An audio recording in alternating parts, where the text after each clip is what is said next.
আমরা যেখানে দাঁড়িয়ে আছি তার একটি দিক ছেড়ে আমাদেরকে মঞ্চ করার অনুমতি দেওয়া হয়েছে। আমরা সেই জায়গাটায় এখানে মঞ্চ, সংবাদ মাধ্যমের জন্য মঞ্চ, বাকি হচ্ছে পার্কিং নিয়ে যে আলোচনা ছিল সেগুলো আমরা এখানে আলোচনা করে গেলাম। এরপর আমরা মঞ্চ তৈরির মূল কাজটা শুরু হয়। এখন হঠাৎ তারা এসে বুমটা দাও বলেছে আমাদের শ্রেয়াদি বুমটা দাও ছেড়ে দিতে এই রাস্তা বিবেচনা করে আমরা এই দিকে প্ল্যানটাই করছি এবং দূরে থাকো রবীন্দ্র সদনের কোনো সমস্যা না হয় ফলে তার আগেই কিন্তু আমাদের মঞ্চ হয়ে যাচ্ছে, যাতে যদিও আমাদের সভা দুপুরের পর বিকেলে শেষ হয়ে যাবে তাদের বিকেলের কোনো অনুষ্ঠান কোনো রকম অসুবিধা হবে না। এখন হঠাৎ জিনিস তারা আরম্ভ করেছেন এদিক নয় ওদিক, এটা আমাদের নয় বলছি। আপনাদের যদি এত ভাবনা এত চিন্তা, এগুলো কোর্টে বললেন না কেন? কোর্টে তো সমস্ত রকম, এখানে নয় ওখানে নয় সেখানে নয়, ডান দিক নয় ঈশানকোণ নয় নৈঋত্যকোণ নয়, সব করার পর মহামান্য হাইকোর্ট একটা রায় দিলেন। আমরা সেই অনুযায়ী করছি এবং একটা রাস্তার একটা দিকে সভা হবে, অন্য দিকটা ফাঁকা রাখা। তো আপনাদের যদি গাড়ি পাস করাতে হয় 100 বার বাকি দিকটা দিয়ে গাড়িটা পাস করেন না, কেউ তো বারণ করছে না। কিন্তু আমরা যেটাই মঞ্চ করতে যাব আপনারা এসে বলে এটা নয় ওটা। আরে যে কোনো একটা দিক তো পুরো ফাঁকা রাখা হচ্ছে, সেখান দিয়ে সমস্ত স্কুল বাস অন্য বাস সবার গাড়ি যেতে পারবে। এদিকে আমরা যদিও আমাদেরকে যা অর্ডার আমরা আরেকটু এগিয়ে মঞ্চ করতে পারতাম, কিন্তু একাডেমি অফ ফাইন আর্টস এবং রবীন্দ্র সদনের কথা ভেবে আমরা কিন্তু মঞ্চটা তার আগে শেষ করছি।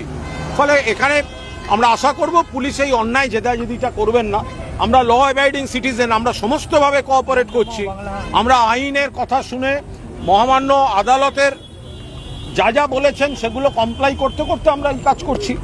কবে থেকে শুরু হবে মঞ্চ তৈরির কাজ? দেখলাম একটা রাস্তা প্রায় বন্ধ, মেয়র রোডে দুটো ফ্ল্যাট বন্ধ, রাস্তা নিয়ে আবার পুলিশ বলছে এইখানে সমস্যা হবে। সেক্ষেত্রে ওখানে পুলিশের সমস্যা তো রাস্তায় নয়, পুলিশের সমস্যা মমতা বন্দ্যোপাধ্যায় আর সর্বভারতীয় তৃণমূল কংগ্রেসে। কারণ বাংলায় প্রকৃত বিরোধী দল, সারা ভারতবর্ষে বিরোধী পক্ষ যদি কেউ থাকে তাহলে সেটা মমতা বন্দ্যোপাধ্যায় এবং সর্বভারতীয় তৃণমূল কংগ্রেস। ফলে যারা শুধুমাত্র মানে গোটা কয়েক লোক আর যারা উত্তম মঞ্চেই সভা করতে পারত তাদেরকে ঠেলে ঠুলে যারা করতে পাঠাচ্ছে তাদের জন্য রাস্তা আটকাচ্ছে না। আর যাদের জনসমুদ্র হওয়ার কথা আমাদের আইন মানতে গিয়ে আমাদের কম করতে হচ্ছে, তাদের জন্য নানা রকম আইনি ফ্যাকড়া তুলে বেড়াচ্ছে।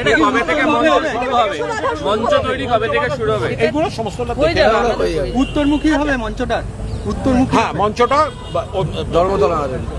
ধর্মতলার অভিমুখে। আমরা কোর্টের কথা মেনে 33 বছর ধর্মতলায় করা একটা কেন্দ্রীয় শহীদ তর্পণের কর্মসূচি, সেটাকে এত দূরে নিয়ে এসেছি। আমরা কোর্টের কথা অক্ষরে অক্ষরে মানছি।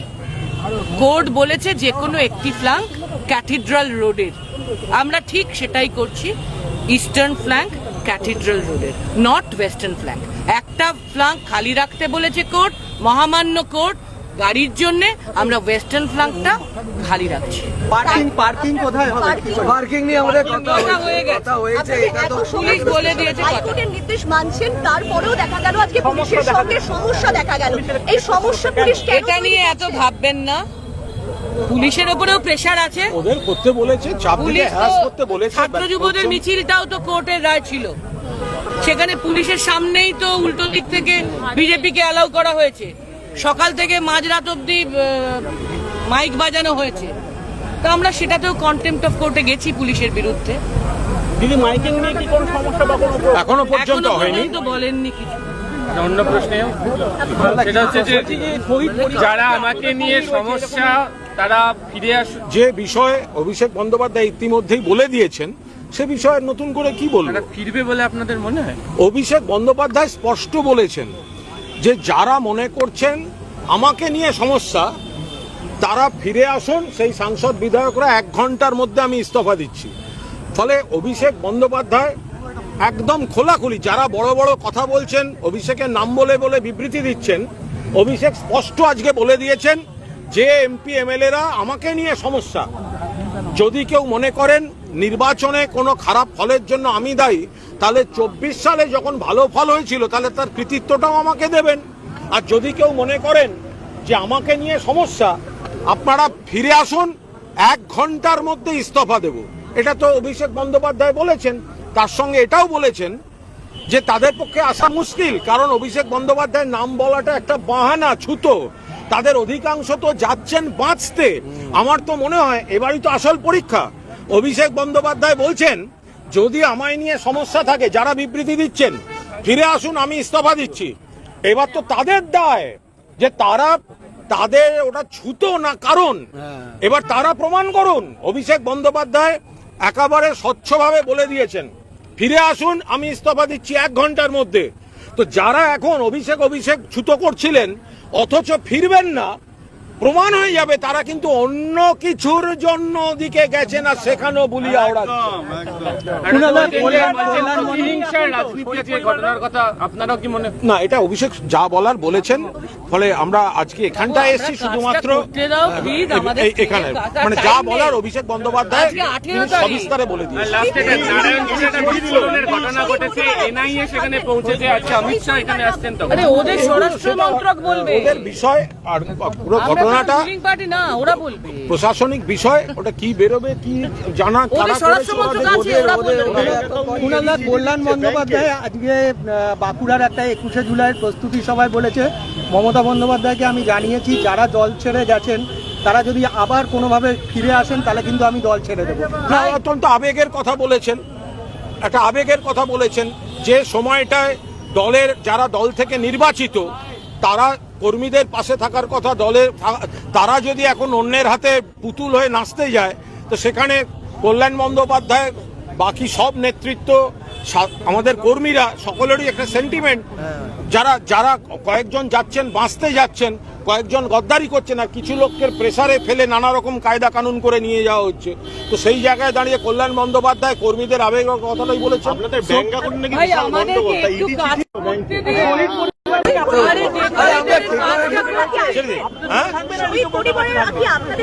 আপনারা তো মঙ্গলবার থাকবেন, দেখতে পাবেন। গুরুত্বটা কোথায় জানি এত আলোচনা? আমতলা অফিস, অভিষেক বন্দ্যোপাধ্যায়, ডায়মন্ড হারবার সব মিলিয়ে আমাদের প্রতিপক্ষের কাছে বোধহয় মনে হয়েছে যে আমতলা ব্যাপারটা, এ বিষয়ে অভিষেক স্বয়ং প্রকাশ্যে সবিস্তারে তিনি গোটা বিষয়টা জানিয়েছেন যে কিভাবে ইলেকশনের পর থেকে টার্গেট হামলা হয়েছে, উনি আইনের দ্বারস্থ হয়েছেন, এবং যেখানে আইনের একটা প্রসেস চলছে তার মধ্যে এই ধরনের যে বুলডোজার কালচার, সেটা কি করে হতে পারে?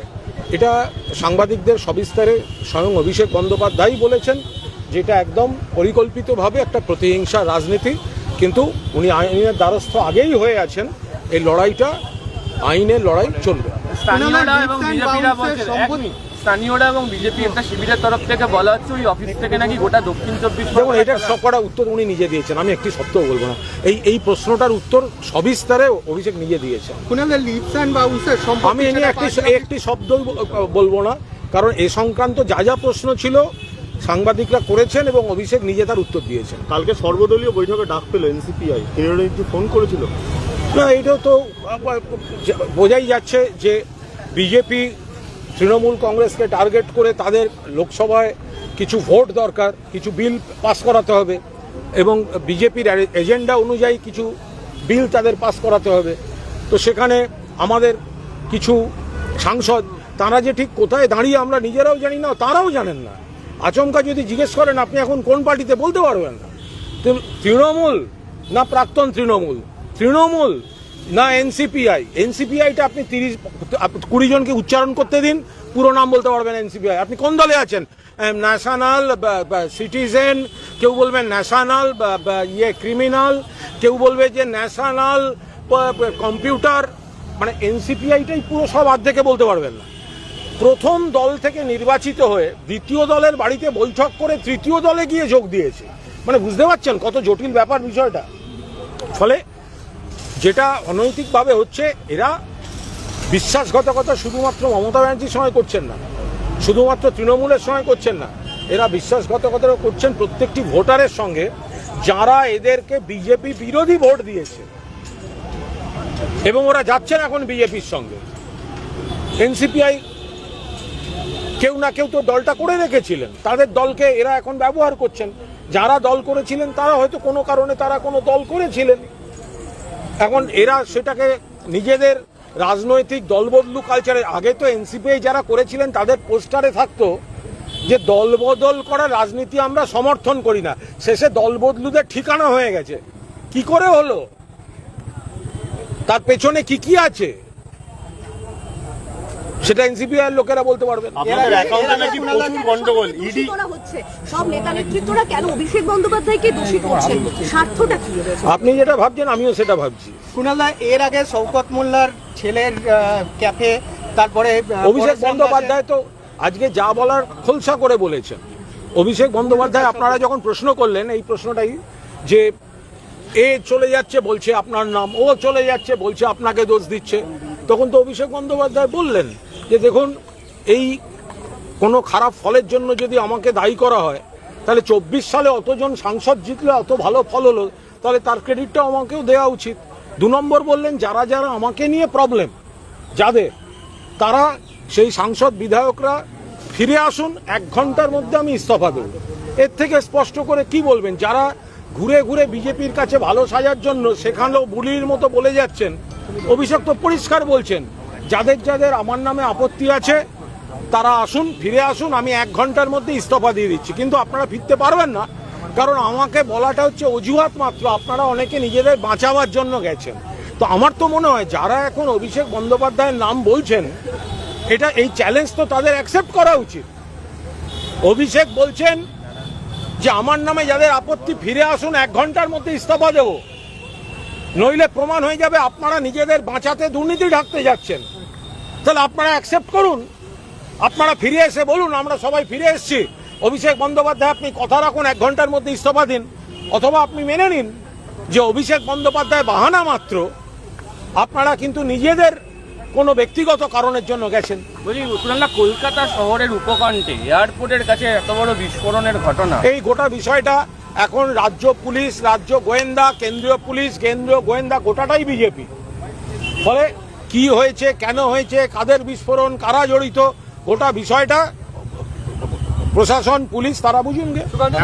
কুণালদা, এর আগে শওকত মোল্লার ছেলের ক্যাফে পরেশরাম দাসের আসাম ভাঙার জন্য নোটিশ, বুলডোজার আমাকে 24 ঘন্টার প্রবীর সুকান্তদা বলে ডাকছে। এই যে প্রবীর, ও সারাদিন বিজেপির সঙ্গে ঘুরতে ঘুরতে আমাকে সুকান্তদা বলে ডাকতে শুরু করেছে। বলছি, সুকান্ত মজুমদার তাসলিমা নাসরিন ফেরাকে স্বাগত জানাচ্ছেন, কিন্তু একসময় তিনি যে হিন্দুদের আক্রমণ করেছেন সেই প্রসঙ্গ তুলছেন। এইসবের মধ্যে আমি কোনো মন্তব্য করব না। কোনো একটি ঘটনা ছিল, পুলিশ প্রশাসনের বিষয়, এবং যেটাই করা উচিত, কেউ কাউকে আঘাত না করে, কারুর বিশ্বাস, কারুর আচার, সেই জায়গাগুলোকে আঘাত অপমান না করে কিন্তু সহমতের ভিত্তিতে গণতন্ত্র থাকুক। আপনাদের অ্যাকাউন্টে 164 কোটি টাকা গন্ডগোল, তাই ব্যাংককে চিঠি দিল ইডি। দেখুন, এখন তো দেখা যাচ্ছে মানে তারা কতখানি তদন্ত করেছেন বা করেননি, নাকি শুধু অভিযোগের ভিত্তিতে বা কেউ শিখিয়ে দিয়েছে বলে। দেখুন, ইডিতে অনেক দক্ষ অফিসার আছেন আমি জানি, কিন্তু ব্যবহৃত হচ্ছে তো রাজনৈতিক ব্যক্তিদের রাজনৈতিক সিদ্ধান্তে। ফলে কোনো এজেন্সি কিছু বলা মানেই সেটা ধ্রুব সত্য, এটা ভাবার তো কোনো কারণ নেই। ফলে যারা, যদি কোথাও কারুর কোনো প্রশ্ন থাকে অ্যাকাউন্ট নিয়ে, সে অ্যাকাউন্টের মালিকদের নোটিশ দেবে, তার সঙ্গে হিয়ারিং হবে, তার বক্তব্য শুনবে। এরকম একতরফা মেলাইন করার জন্য এগুলো বলে অ্যাকাউন্টগুলো আটকে রাখার কি মানে আছে? রাজ্যে সেবাশ্রয় নিয়ে মেডিকেল কাউন্সিল যেরকম তদন্ত শুরু করলো, হ্যাঁ অনেকগুলো আছে, অনেকগুলো, তার পাশাপাশি পুলিশও তদন্ত করছে বিভিন্ন রকম অভিযোগ সেবাশ্রয়। দেখুন, এখন যদি কাউকে টার্গেট করে, আমি সেবাশ্রয় নিয়ে বলতে পারবো না, কারণ সেবাশ্রয়ের সঙ্গে কোনো কালে আমি যুক্ত ছিলাম না, আমার ওখানে কোনোবার যাওয়ার সৌভাগ্যও হয়নি। কিন্তু আমি এইটুকু বলতে পারি যে রাজ্যে তো মানুষের পরিষেবা দেওয়ার জন্য কত রকম রক্তদান শিবির হয়, স্বাস্থ্য পরীক্ষা শিবির হয়। তো এখন যদি কাউকে বা কোনো একটি প্রোগ্রামকে টার্গেট করে মেলাইন করার জন্য প্রশাসনকে নামানো হয়, তখন এই বিষয়গুলো সামনে চলে আসে। আমি সেবাশ্রয় নিয়ে বলতে পারবো না, কারণ আমি কোনোদিন যাইও নি। কিন্তু রাজ্যে বহু মানুষ, বহু ক্লাব, বহু রাজনৈতিক দল, বহু এনজিও, বহু সোসাইটি অ্যাক্টের সংস্থা, তারা তো মানুষের জন্য নানা ধরনের স্বাস্থ্য শিবির করেন। তো এখন বেছে বেছে শুধু টার্গেট করে যদি করা হয় তাহলে তো যা যা হচ্ছে দেখছি। কালীঘাট মিলন সংঘের ওখানে বেশ কিছু লোক বলতে পারবো না। জিতেন্দ্র তেওয়ারি অনেকদিন ধরে বলছে। দাদা জিতেন্দ্র তেওয়ারি যেটা বলেছেন দাদা জিতেন্দ্র তেওয়ারি যেটা বলেছেন যে জিতেন্দ্র তেওয়ারি যেটা বলেছেন, যেটুকু শুনেছি, যে ভিডিও দেখেছি, সেই ভিডিও যদি ফেক না হয়, সেই ভিডিও যদি অরিজিনাল হয়, তাহলে মাননীয় বিজেপি বিধায়ক জিতেন্দ্র তেওয়ারি যেটা বলেছেন সেটা তো গোটা রাজ্যের একটা ছবি। তিনি বলছেন তার দলের অর্থাৎ বিজেপির লোকেরাই যে পরিমাণ আপত্তিকর কাজ শুরু করেছেন তাতে তিনি হতাশ এবং বিরক্ত। এ কে কি আমি এত ডিটেল বলতে পারবো না, কিন্তু একজন বিধায়ক যখন সচেতনভাবে প্রকাশ্য বক্তৃতায় বিজেপি কর্মীদের সম্পর্কে বলেন যে এই খারাপ কাজগুলো হচ্ছে এবং অনেককে ছাড়িয়ে চলে গেছে, দ্রুত বাড়ছে, 2 মাসের মধ্যে বলছে দেখো আমি বাড়ছি মাম্মি, তো সুতরাং এই যে এত দ্রুত সমাজ বিরোধীমূলক কাজ বাড়ছে এবং তাতে বিজেপি বিধায়কই আপত্তি তুলছেন, এটাই ইঙ্গিতবাহী। বুঝতেই পাচ্ছেন কি হচ্ছে, আর পাচ্ছি না।